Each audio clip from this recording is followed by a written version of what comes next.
This is the halftime show with Omar Adori on Pulse 95. It sure is that time. And you know that time is the halftime show on Pulse 95 Radio with your boy Omar Adori. And boy, do I have a treat for you today. A dear friend of ours is doing big things. And because she's doing big things, it's only right we bring big things to this show right here. Budreya Faisal is on the show. Or shall I say, Banaat FC owner is here. Now, you may have recognized the name and you will definitely recognize the face, but now we get to put both together on the show as we talk about football, we talk about the UAE, we talk about the talent, we talk about everything to do with the game, and that is going to come to you here over the next hour. Every Monday, Wednesday, Saturday, we bring you the best people, and this is going to be no different, so don't go anywhere, folks, and stay tuned on Pulse 95. This is the halftime show with Omar Adori on Pulse 95. Guess what? She's back and she's in the building. Budreya Faisal, welcome to the show. Thank you. How you doing? I'm good. I'm glad to be back. Listen, the last show was so good, and since then, so much has been happening. Oh my God, yes. So much has been happening. So much has been happening indeed. And I got onto you straight. I was like, yo, how did you not tell me? I know. How did this come about with Banaat FC? So the story, Banaat FC. Yeah. We launched on the 28th of August, which was Emirati Women's Day. And I actually came up with the idea for the club on the 2nd of August. Wow, okay. So that was 26 days later. Is that not the name of a movie? 26, I think so. I seen the cover. 28 days. 28 days. Anyway. Come on. Back to Banaat. Yeah. So on the 2nd of August, that was when I came up with the idea. It was after I came back from Egypt from directing a campaign I did for Adidas for Al Ahly club. Right. It was the second time in a row that I got to do it. So we launched the jersey. Okay. And on my way back, I was kind of looking at the scene and looking at everything happening in football marketing, which I've been in since 2009. Yeah. And I was maybe a little bit bummed out by what was happening on social media, especially in the bigger clubs and in Saudi Arabia, how we're not really leveling up yet, except for just a couple of clubs. But the biggest clubs with the biggest names are still kind of not ahead of the game, let's say. Right, okay. Which is a shame considering the money that's in there, the exposure, the attention that's on these clubs. So I felt like maybe it was time I did something instead of just being upset about it. I thought, let me create my own thing. Let me do something that may be setting a new benchmark for Arab football representation. Right. And it wasn't a women's club back then. So when I thought about the idea, I wanted to create a fake football club online. What? Yes. So the idea, I was boarding the plane and I called my friend. I said, oh my God, I have a crazy idea. I love it. I'm doing it. Fake football club, recruit friends from the community like micro-influencers and give them fake football profiles and fake histories. Wow, I never knew this. Okay. Yeah, so that was how it started. Yeah. And I was going to make it a commercially successful club. I was going to show Arab clubs how to do things right with a club that doesn't even exist can outshine you in certain areas, of course. I'm getting Ted Lasso vibes here. Yeah, kind of. I feel more like Rebecca and Keeley. Oh, okay. That's like, with a lot of Roy Kent. A lot of Roy Kent. Yeah, you gotta have a lot of Roy. Yeah. Okay. So I thought about all this and then immediately felt guilty for not putting all the effort in towards helping a certain organization, a club, helping someone do the outshining instead of just a fake non-existent thing. Yeah. Then it becomes kind of about me and look what I can do. But it's not about me. Right. So the next day I went to the office and then saw social media, an account for women's football in the UAE. Okay. And I could tell that this was a personal effort. It looked very professional. Yeah. But you could tell that it was somebody's trying to do something to make that difference. And so I kind of dove in a bit deeper and looked at the names of all the women's football clubs that were in the league last season. Yeah. And none of them had Arab names. And and of course I thought, like, where's our identity? Yeah. You know, this is still in the UAE. And then I immediately thought, why not create a club? Instead of helping a club from a lower men's division, which was what I was going to do originally. Right. I thought, why not create a club with an Arabic name? And the first person I called was this incredible woman named Maria Khan. Oh, really? Yeah. Okay. I don't know if you know her. She's the captain of the love to Pakistan get to know national her. team. She played here. She helped develop the game. She plays in Saudi Arabia now. Yeah. Real inspiring woman. Okay. So I gave her a call and I asked her, what does it take to actually start a club? And she gave me the nitty-gritty. And I thought, all right, I'm doing this. And Banaat FC. And it was the first name that came to mind, and here we are. Yeah, I like what it stands for. I had no idea about what it was going to be and what it nobody became. knows that part, actually. That's like I two say some extremes. exclusive for you. See? Yeah. Now we're talking, fam. Now we're talking. So you made the calls. You started to put these things together. How did you start in terms of recruiting now? So I called, so the next phone call was to Coach Huriya, who's the national team coach. Yeah. And she's really been like spearheading the development of football in this region and in this country and region, actually. And I told her she was with the under 20 or under 17 national team in Thailand. It was on a Zoom call, and I told her, Hur, I have a crazy idea and I'm doing it. So like, it was almost like, I know you're going to laugh at this, but it's happening. Right. And when I told her, she smiled, and it looked like she was just happy that this was like, oh, finally, you know, like, yes, let's do this. Let's go. Let's do something here. And she supported me so much with obviously giving me as much information as I needed to make this happen, and told me right away, she's like, I have the coach for you. And we'll take care of the players, we'll take care of the pitch, like we'll work on this together. She wasn't giving me anything, she was connecting me. Good. And alhamdulillah, it worked out. It was a kind of smooth sailing at the start, and it still is, but it was not as challenging as I would have expected. Right. Because our football here isn't as professional yet. It's still not there. Yes. So it's a little easier to get into the game. Yeah. David here is just put two words together, which I think really, really sums it up. It's creating history. And I think I like the way David said that, because he said that while you were talking, and I was thinking, you know, when you start building something rather than following a blueprint, you are creating something. Yes. And I think the picture is a lot bigger than just putting a group of people together. It's really about setting the trail for future things to come. That's exactly what Banaat FC is about. So it's not actually about the team. It's not about any individual player, coach, owner. It's not about us. And I tell everyone this who signs on, or anyone who wants to join the team, that this is going to be a sacrifice. This is a movement. We're doing something, and we're sacrificing and creating a certain image and representation that will help other girls get into the game next season and the season after. We need to get parents to get on board with the game. We need the society to look at women's football and think, you know what, no, this can be a women's game, and this can be a safe environment, and this can represent us, you know, visually, and that's what we're doing. And we're building something it's difficult. You know, you have to say no to certain things, and you have to enforce certain rules to make sure that we represent what the people need to see to get on board. Because if they're not on board, we don't get that support. If we don't get that support, we don't get to go pro. And if we don't go pro, then you can't really make this, it won't be sustainable what we're doing, you know? I like the way you've thought of every nook and cranny on that list. You have no idea. You know what? And I'll tell you what I do have an idea about. We're going to take a quick break, and once we get back, we're playing John Legend. And once we get back, we'll be more from Budreya Faisal.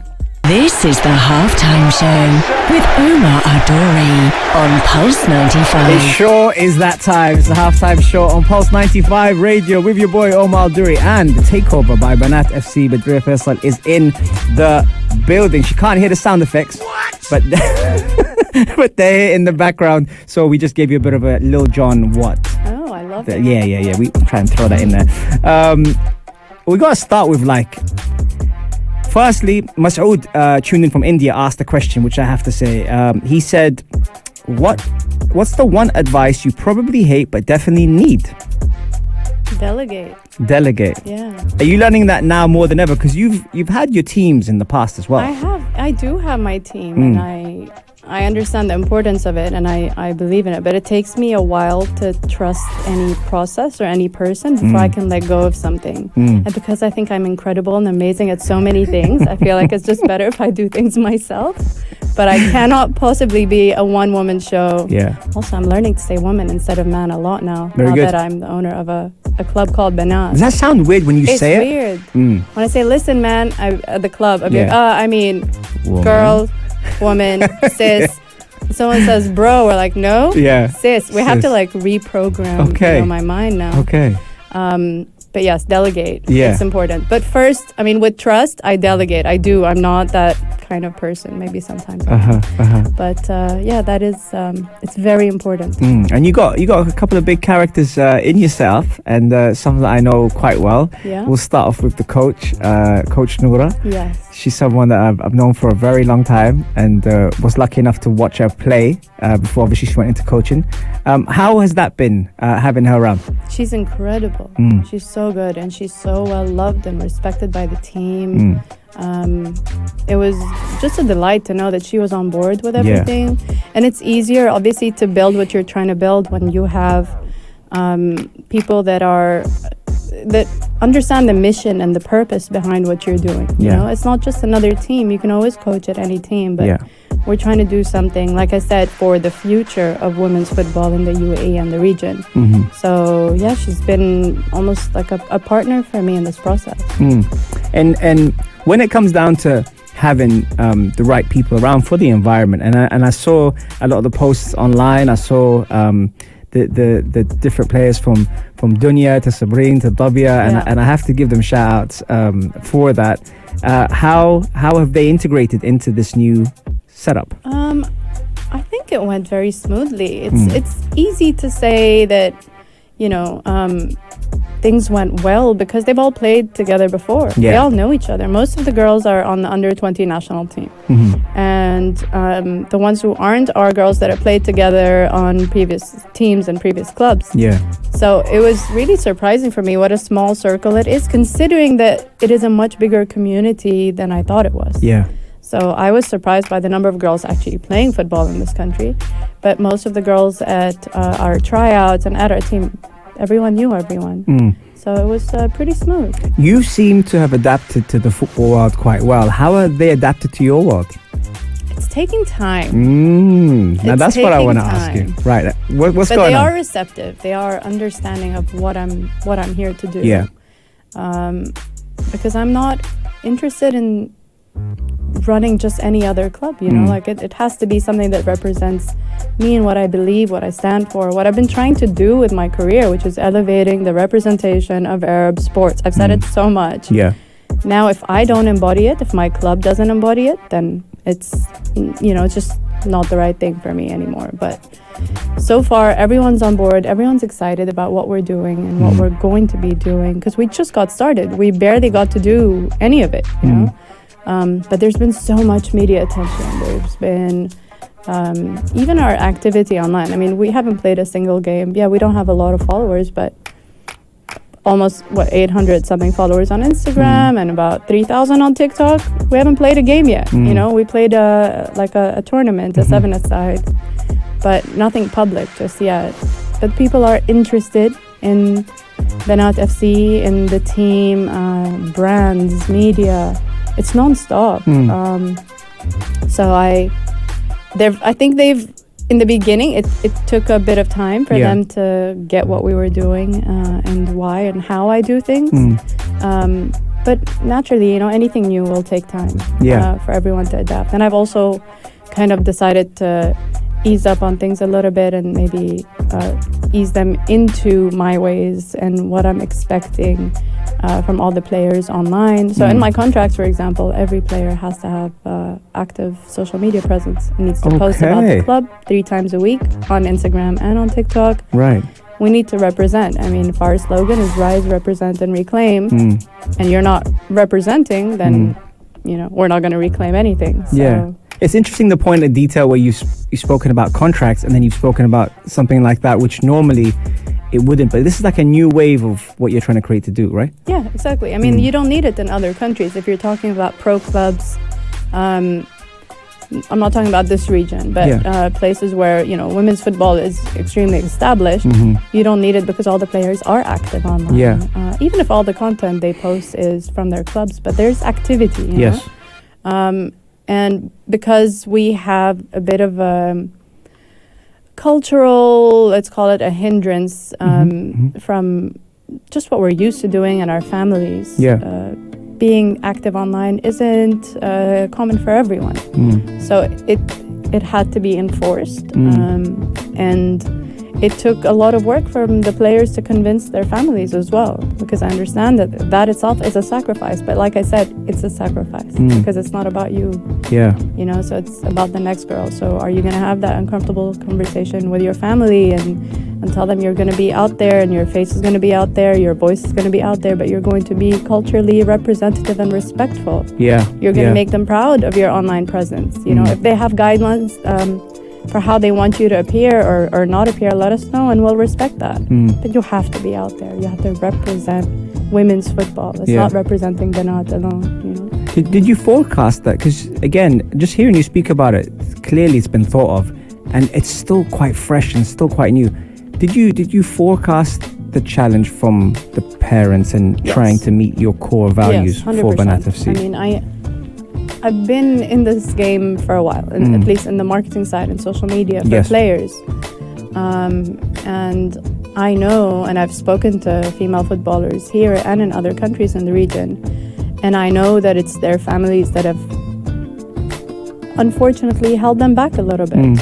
And to them, it's not really holding them back, it's just holding them at a certain standard when it comes to how they represent their families, which I understand.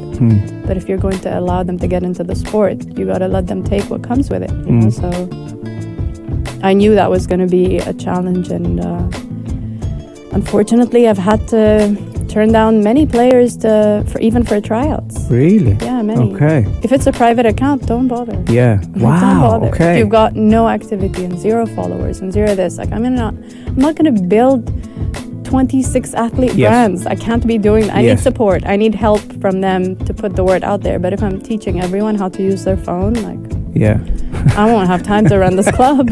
It's interesting. You've also referred to them as a brand. Is that the direction now that female football is turning into? I mean, this is what I started Ghost Concept for, essentially, to develop athlete brands and to empower these athletes and, you know, teach them their value. And if I don't do that for my own players, then, you know, who else is going to do that for them? I am literally the one person in the country, if not the region, that does this still. So yes, I want the girls to benefit if they understand the value of what I'm offering. But if I have to convince them, let me make you a star, like bro and sis. Like men from all the men's leagues from here to Egypt came to me asking me for that, you know, asking for that kind of attention and representation and development. And I get to pick and choose who I work with based on a long list of criteria, while I'm offering all my players that kind of attention. And if they're not getting it, then That's super. It's very insightful. A lot of these things, guys, that I'm actually talking to Budreya about, I'm learning for the first time, even though you and I speak off air. That's super interesting.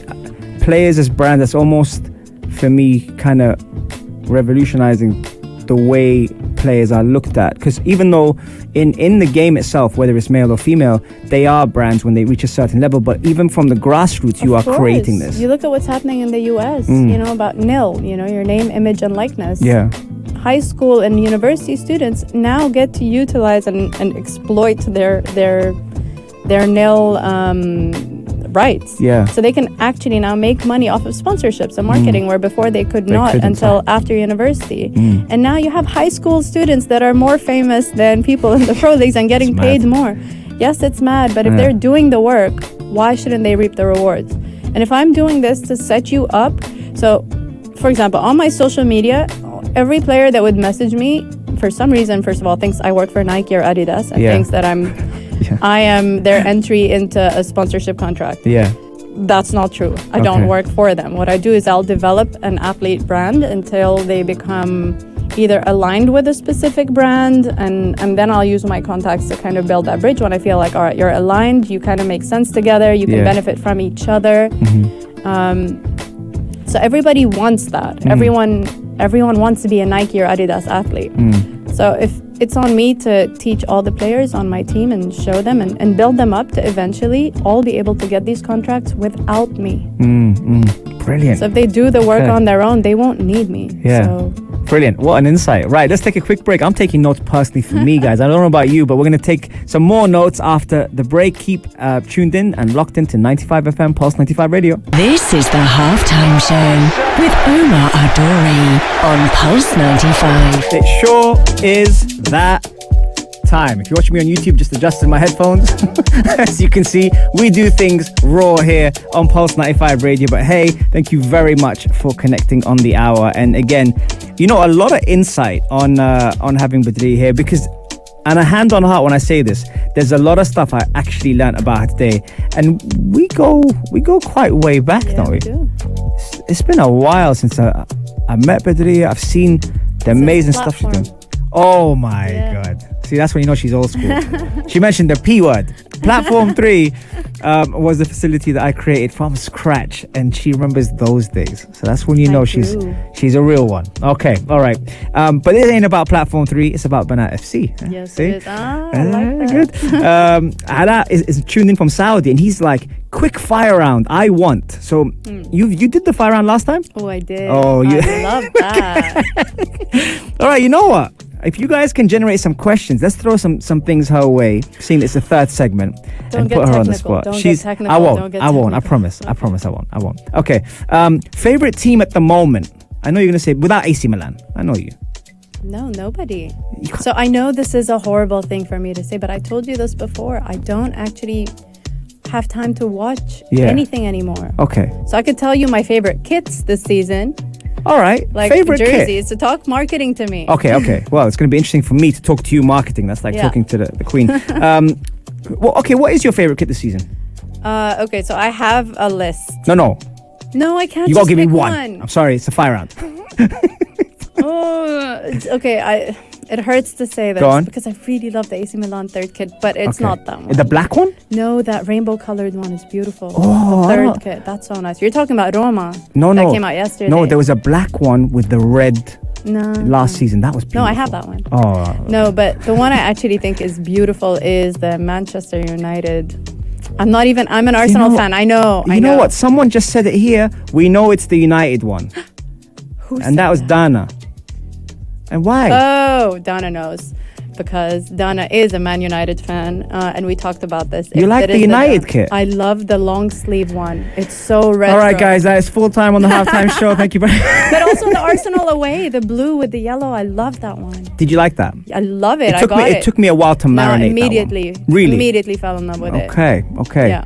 My mom's saying, by the way, tell Budreya she is lovely. Thank you. So Hi. there you go. I think that's, if I'm not mistaken, she's AC Milan kit, the pinky one. Yeah, that's what I mean. Okay, is that the one that you talk about? Yeah. Okay. All right. Now, in terms of this, let me talk to you about this. What, if I could ask you to name one brand right now that has probably, I'm not going to get you in trouble, that has probably done the most standoutish campaign? I can't even answer that. Why? Because you're getting me in trouble. You asked me last time, Nike, Adidas. I never asked you this time. Well, you're asking me pretty Okay, much Nike, the same Adidas. thing. I'm joking. It's not gonna happen. I'm joking. Someone here is asking, what about the Newcastle one? I have to see it. I don't know. The green one? Green and white? I don't know if I've seen it. Can we pull up a photo? Can someone send us a photo? Guys, send me a photo. Send me a photo now. Okay. Yeah, no, I don't know. Right. Okay. Okay. We'll talk about Banaat FC now. I'm going to throw some things your way. Yeah, go ahead. Who's the most infectious in terms of smile? I know the answer to this, but I'm going to say. Oh, besides Labia? Yeah. No, it's Labia. Her smile's amazing. I wanted you to say that. But also energy. There is Dunya. Dunya's energy is incredible. I feel like Dunya's a veteran. She's experienced. She she's knows. Amazing. Yeah. Okay. Who's the loudest voice? Afra. Okay. Afra. Who's the and Amal. Yeah, Amela's got a voice on her as well. Yeah. I think both of But those. Afra, when she says "see," Yeah. Oh, she goes for I it. have to go "see." You gotta banatify it a little. Banatify it. Okay, I'll take that. Who's the most mischievous? Probably also Afra. Yeah. Yeah, I could see that. Yeah. I could see that. It's so funny. Okay, when's the first match, by the way, for Banaat FC? 14th of October. Really? Yeah. That's the same day Maria plays. Really? That's her first game for Eastern Flames. Oh, I think I asked her because I Yeah. told her I wanted to go and see her play. Yeah. And I think we had that talk.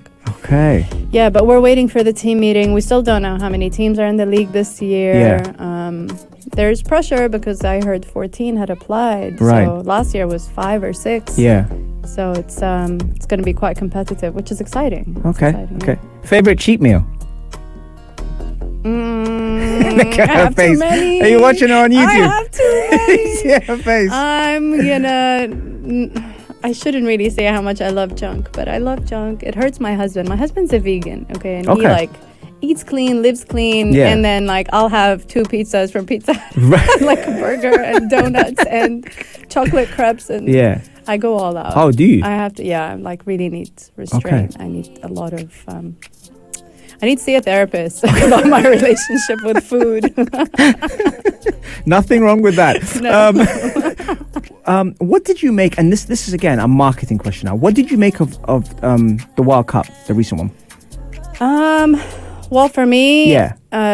the most interesting thing about it, of course, as someone, again, who looks at the marketing Yes. more than anything, is the viewership that's almost doubled compared to the last one. Yeah. And beIN Sports alone, like here in the region alone, there's almost 93.5 million people tuned in, which shows how much interest there actually is in women's football. Yeah. And I love the moments that we had. I say we as Morocco. Yeah, Of course, yeah. the Yeah, of Arab course. representation. Yeah. The first hijabi on a World Cup stage. That Yeah. was incredible. And the Yeah. whole world was talking about it. So that got attention. Not that Morocco even needed any moment to stand out and make noise because they're already incredible. But it's nice that the whole world got to see. Yeah. Because they got to see, obviously, in the men's World Cup and now also the women's, which Yeah. is really nice. Speaking of the men's World Cup, did you get a chance to go? Yeah, I went to Saudi, Mexico. Okay. Yeah. How did it feel being in the region? Like the World Cup being in the region? I don't want to get in trouble, but Was it good? it was good. Yeah. Oh, ish. Maybe I was underwhelmed. Underwhelmed, okay. I expected more. I think the match day experience was incredible. Yeah, So yeah. being at the stadium, goosebumps. Yeah. Amazing. Mm. But the rest of it was underwhelming. Okay, here's my question for you. If you could do things differently, what would you do? Oh, what would I do? I'd make sure the entire city represented the World Cup, looked like we had a World Cup. Every street, every corner Yeah. had something World Cup-y about it. Look, everything they did online, everything around the football itself was great. They had some great activations and great areas that they did activate in the city. But I feel like something we do amazingly in this country is that when we have a massive event, everybody knows it. Like, you feel it. You don't have to Facts. hear about it, look at it online, but Yeah. you feel it. And I feel like that's what we would do differently here. Okay. Yeah. Okay. Oh, we let her off a little bit too easily, folks. I mean, Yeah. we'll take a quick break, and then when we get back, if you've got some more questions throwing my way, I'll grill out on those questions. Okay, we'll be right back after this. This is the halftime show with Omar Adori on Pulse 95. It sure is that time. Halftime show, Pulse 95 Radio. If you're kicking yourself for missing the show, don't worry. You can catch all of our episodes on Apple, Spotify, SoundCloud, or if you prefer a visual, and most of you do, Pulse 95 Radio is also on YouTube, so you can check out all of our fantastic guests like Budreya Faisal, who is here live in the studio in Sharjah, Broadcasting Authority, with us today. You did pretty good on the first one, but I think you might have outdone yourself on this one. Really? Yeah. I think so. And I was good. I was very good. Yeah, we shall see. I think, I'm yeah. gonna judge with the visuals on YouTube. Oh, you're gonna watch? Yeah, You're gonna watch? and judge. Okay, Yes. okay. Well, when you're judging yourself, don't be too harsh because it was great. Okay. So tell me about what's coming up next for Banaat FC for yourself.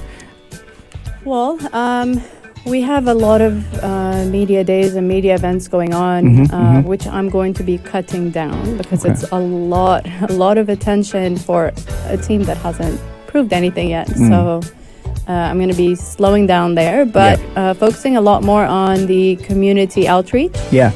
We've had, since the launch, and actually since the past couple of radio interviews I did, some schools reached out to us and wanted us to go and speak to their, boys and girls and talk about Banaat FC and engage with them.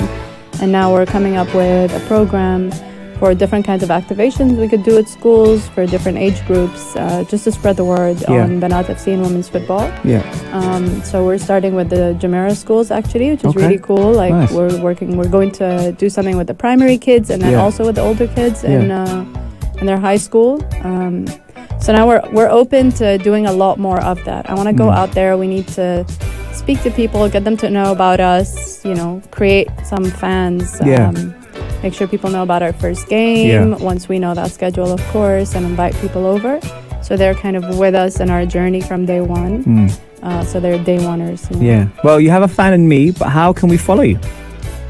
On social media. What's the social media? Banaat FC. There we go. Banaat with an double A. BANAAT there FC. You go. There you and go. our hashtag is Yalla Banaat. Okay. I'm very proud of that one because it's actually a branded hashtag. Like no one else uses it. Okay. Yeah.